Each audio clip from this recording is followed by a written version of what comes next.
Perkenalkan, nama gue Zakia. Pada kesempatan kali ini, gue akan bercerita tentang pengalaman mistis yang pernah gue alami ketika masih duduk di bangku SMP. Saat itu tahun 2011, di mana gue masih duduk di kelas 2 SMP di salah satu SMP negeri di daerah Tangerang. Saat itu gue sedang menjabat sebagai anggota OSIS yang aktif di sekolah. Saat itu sekolah kami masih menggunakan sistem pergantian kelas, di mana kelas akan dibagi menjadi kelas pagi dan kelas siang. Mungkin untuk kalian yang saat SMP-nya sama seperti gue masih di tahun 2011-an, kalian akan tahu kalau kelas pagi itu biasanya dimulai dari jam 7 pagi hingga jam 12 siang, dan kelas siang biasanya dimulai dari jam 1 hingga jam 5 sore. Maka dengan itu di OSIS juga kami menerapkan sistem shift untuk jaga ruang OSIS. Kebetulan saat itu gue mendapatkan kelas pagi, otomatis gue diberikan shift untuk jaga sore. Biasanya gue akan ditemani oleh 5 orang anggota OSIS lainnya. Pengalaman horor ini dimulai ketika pada sore hari, seluruh anggota OSIS berkumpul di ruang OSIS untuk mengadakan rapat. Ruang OSIS kami sebenarnya cukup luas dan berbentuk persegi panjang. Namun terasa sakit karena adanya sekat di tengah ruangan yang membuat ruangan ini terbagi jadi bagian dalam dan bagian depan. Di bagian depan terdapat 2 sofa tua yang sudah lumayan usang dan meja panjang. Biasanya ruangan depan itu kami gunakan untuk menyambut tamu dari OSIS dari sekolah lain. Sedangkan bagian dalam itu ada lemari-lemari buku, lemari penghargaan, dan lain-lain. Biasanya kami kalau mengadakan rapat, kita lebih sering ngumpul di ruang dalam ruang OSIS karena di situ lebih luas dibandingkan bagian depan. Ruang OSIS kami ini agak sumpek, juga lumayan gelap karena hanya ada satu lampu yang menerangi ruangan. Ditambah lagi gak ada jendela di ruang OSIS ini. Saat itu kami mengadakan rapat tepat di ruang dalam. Semua anggota membentuk lingkaran dan saling bersandar ke tembok, tapi tidak dengan gue. Kebetulan saat itu gue duduk di depan lemari buku yang membuat gue sulit buat merasa nyaman untuk bersandar. Jadi saat itu ruangan ramai sekali. Ruangan itu bising karena adanya perdebatan antara anggota. Dan gue lupa saat itu kita lagi ngomongin apa. Kayak saat rapat itu kita benar-benar rame banget, lebih rame daripada rapat-rapat sebelumnya. Dan ketika sedang berisik-berisiknya, tiba-tiba terdengar suara tok tok. Tiba-tiba terdengar suara ketukan dari tembok dari arah sebelah kiri. Kita semua langsung diam. Dan seketika itu ruangan langsung hening dan kita semua nengok ke tembok itu. Ya, awalnya kita kaget. Namun biasalah ya, temen-temen gue yang laki-laki merasa itu cuma candaan. Mungkin ada siapa yang ngetok-ngetok dari arah kiri. Dan alhasil salah satu dari teman gue itu dia ngebalas ketokannya, tok tok. Dan Mereka ketawa. Dan tiba-tiba tok tok, ada suara balasan lagi dari arah ruangan sebelah kiri. Dan kita mulai curiga, siapa yang ngetok dari tembok sebelah kiri? Bukannya di sebelah itu gudang olahraga ya? Kita pun mulai berasumsi jangan-jangan ada yang kekunci di gudang. Ya udah yuk, kita coba cek aja. Akhirnya kita sama-sama keluar dan periksa ke gudang. Tapi ternyata pintu gudang kekunci rapat. Dan memang gudang itu selalu dikunci dan hanya bisa dibuka oleh guru olahraga. Jadi ya kita nggak bisa ngebuka itu untuk ngecek siapa yang ada di dalam. Oke lah, akhirnya kita ketok-ketok dari luar. Ada orang ya di dalam, kata temen gue yang tadi ngebalas ketukan itu. Terus kita jadi gue juga ikutan ngetok dan nanya, siapa sih di dalam? Ayo, lo kekunci ya? Terus berapa kali pun kita ngetok dan manggil, tapi gak ada jawaban dari dalam gudang. Akhirnya kita balik lagi ke ruang OSIS dengan perasaan agak takut gitu. Semua balik lagi, semua kembali duduk. Dan ketika rapat mau dimulai lagi, tiba-tiba terdengar suara tangisan wanita dari dalam lemari buku yang ada di belakang gue. Semua lari tunggang langgang ke arah luar.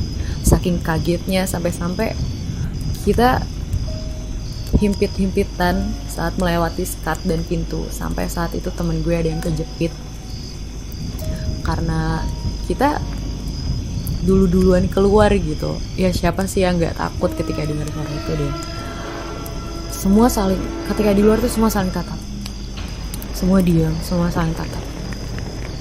Apa-apaan tuh tadi? Temen gue mulai banyak yang ketakutan.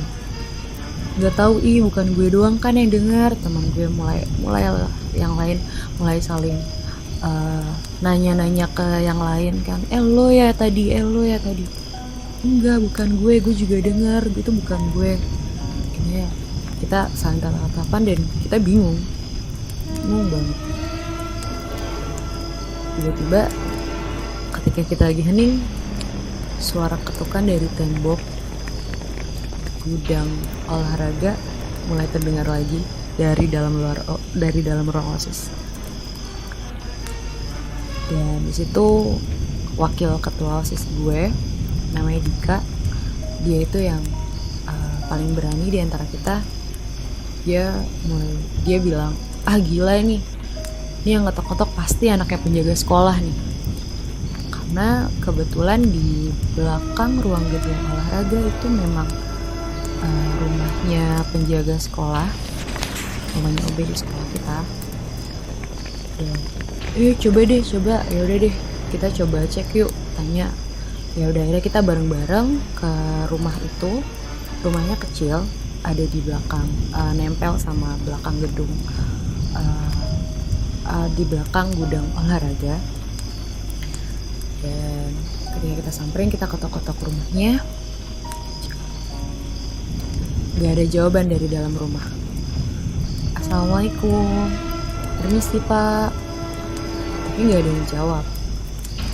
Tiba-tiba ada si istri penjaga sekolah itu, dia keluar dari toilet laki-laki. Dia habis bersihin toilet laki-laki yang ada di pojokan lapangan. Kebetulan emang ruangan kami tuh ruangan gudang olahraga dan ruang OSIS tuh lumayan agak pojokan lapangan gitu. Dari situ ibunya nanya, kenapa ya nyari bapak, katanya.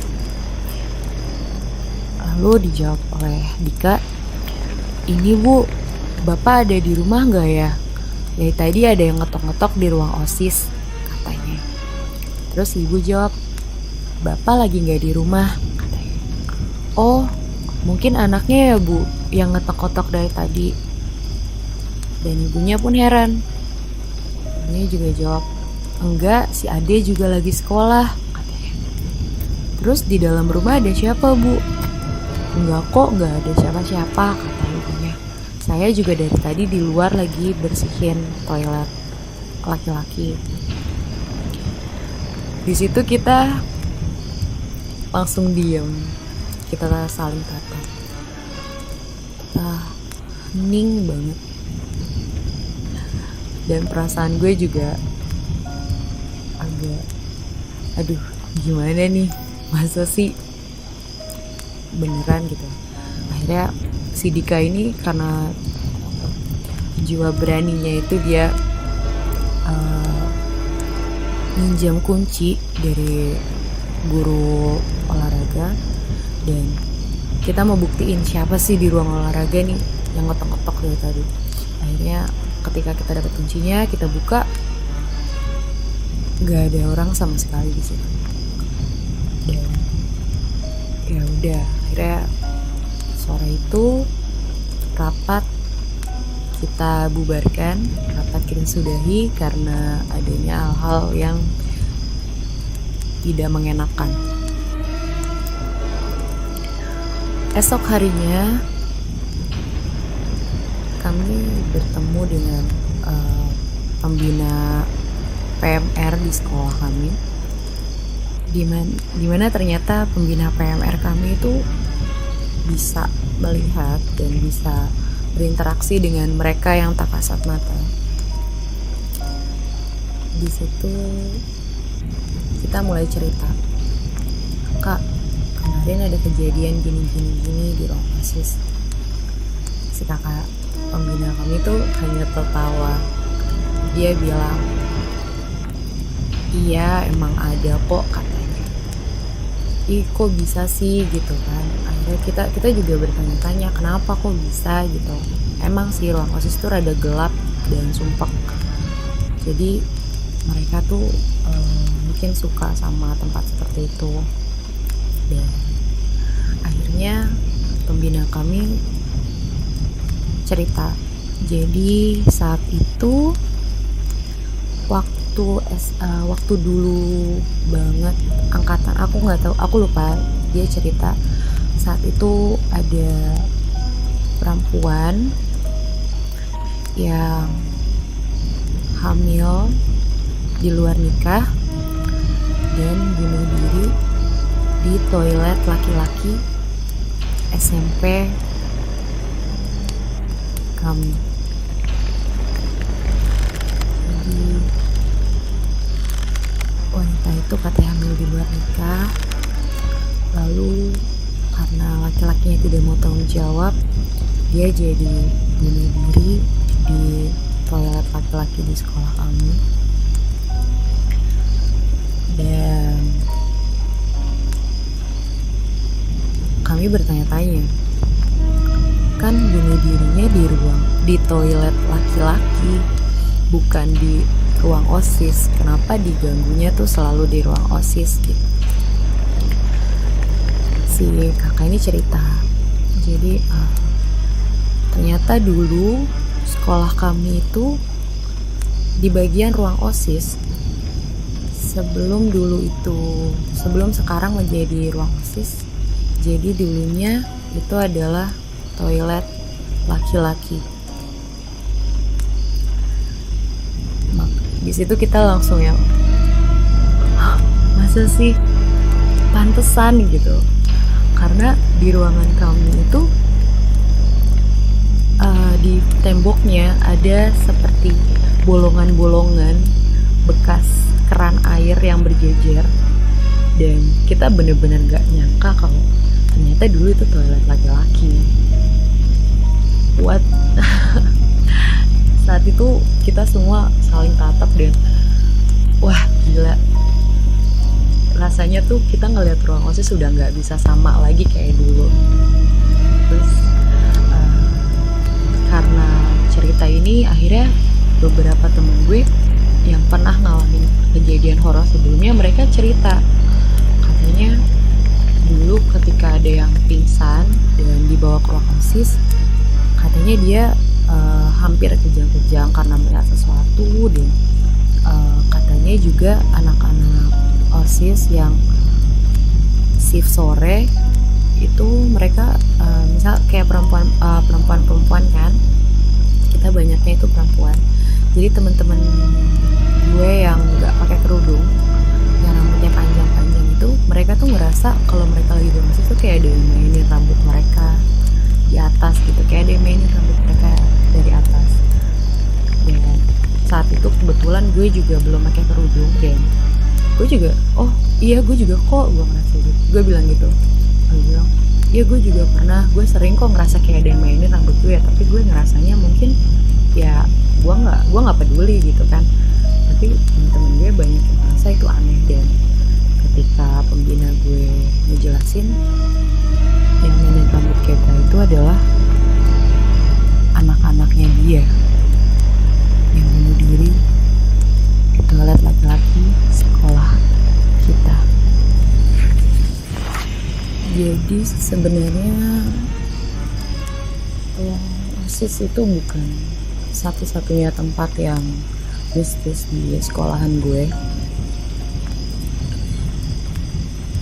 Sebenarnya gue rasa seluruh bagian sekolah gue itu horor sih. Jadi sebenarnya tuh sekolah gue deket banget sama danau danau yang terkenal di daerah Cikonde.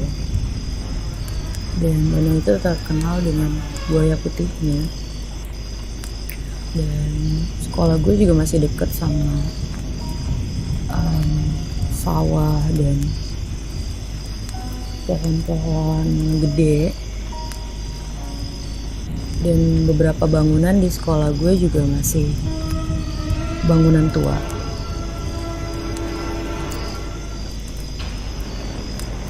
Kejadian lagi saat itu pertama kalinya gue ngeliat sosok hantu yang sebenarnya itu saat gue lagi persami.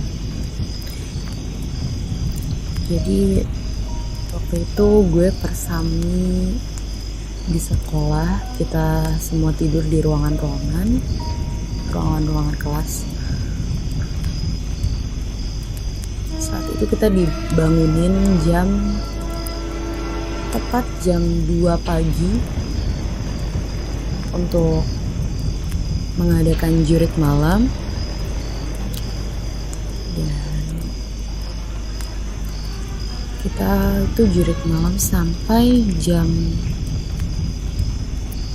4 pagi kalau tidak salah. Jadi selama jurit malam itu gue gak ngerasa aneh, walaupun beberapa teman gue bilang gue ngeliat ini, gue ngeliat itu, tapi gue gak ngerasa ada yang aneh sih selama jurit malam. Gue padahal ke kuburan, ke sawah-sawah, ke tempat rawa-rawa, itu gue ngerasa biasa aja. Tapi ketika kita kembali lagi ke sekolah, kita disuruh baris waktu itu, tepat jam 4 atau tepat jam 4 sebelum azan subuh.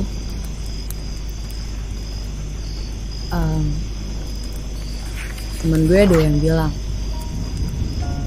katanya di menara dekat sekolah kita itu pernah ada yang bunuh diri di situ. Terus ya gue dengan coknya bilang, apaan sih, lebay banget, ya gue nggak percaya lah gitu. Dan setelah dia cerita itu, gue iseng-iseng ngeliat ke menaranya. karena kan gelap banget ya, dan menaranya itu tinggi dan ada lampu-lampunya gitu, jadi eye catching banget. Jadi gue ngeliatin ke situ selama kita masih baris. Pas gue ngeliatin ya gue kepikiran kayak itu orang bunuh dirinya gimana, itu kan menaranya tinggi banget gitu. Dan ketika gue lagi menelusuri menara itu, tiba-tiba saat mata gue pas banget sampai puncaknya, gue ngelihat sesuatu berdiri di situ. Sesuatu berwarna putih dan diikat. Pertama gue berpikir itu mungkin itu bola-bola yang ada di atas menara. Tapi ketika gue coba untuk fokus, bola-bolanya kok warnanya rada kusam, agak coklat gitu ya. Gue ngeliatin itu terus. Wow, itu pembina gue lagi keliling, lagi ngomel-ngomelin kita sebenarnya, tapi gue nggak peduli dengan pembina gue. Gue cuma ngeliatin itu terus, kayak mikir itu apa. Kelihatannya kayak orang, kelihatannya tuh kayak orang lagi pakai kain putih dari atas kepala sampai kaki, dan orang itu diikat.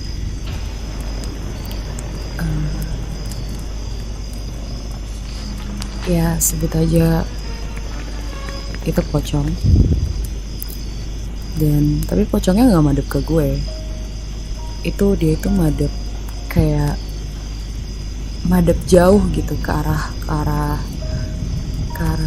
mana ya, pokoknya ke arah luar sana deh. Pokoknya dia nggak madep gue ngeliatnya tuh kayak orang lagi nyari sesuatu.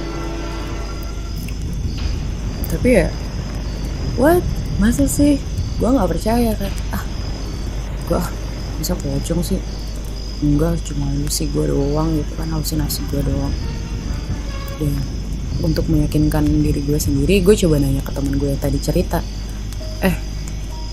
itu lu lihat nggak di atas menara apaan? Gue bilang gitu ke dia. Terus dia dan teman gue ini nggak tahu kenapa dia udah ketakutan duluan.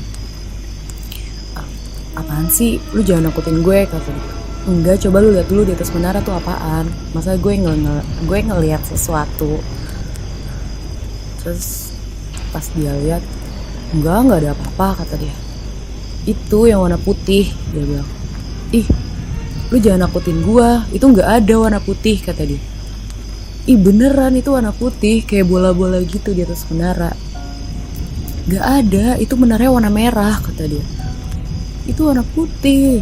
Dan di situ gue kayak ribut lah sama dia. Itu nggak ada, sumpah lu nakutin gue, kata dia gitu.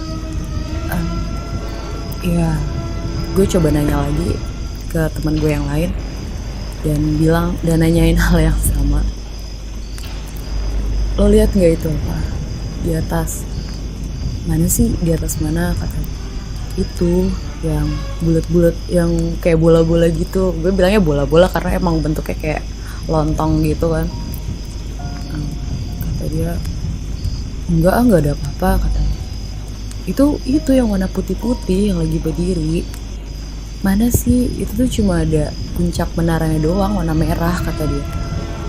Ih demi apa, kok nggak ada yang lihat gitu kan. Dan saat itu pengen banget gue foto yang ada di atas menara itu, tapi gue baru ingat jadi HP gue waktu itu masih disita karena lagi persami. Dan ya udah, oh iya kali pocong gitu. Oh ya udah, gue cuma sebatas ya udah gitu kan, nggak kepikiran gitu, nggak mikirin hal lain lagi. Dan setelah itu azan subuh.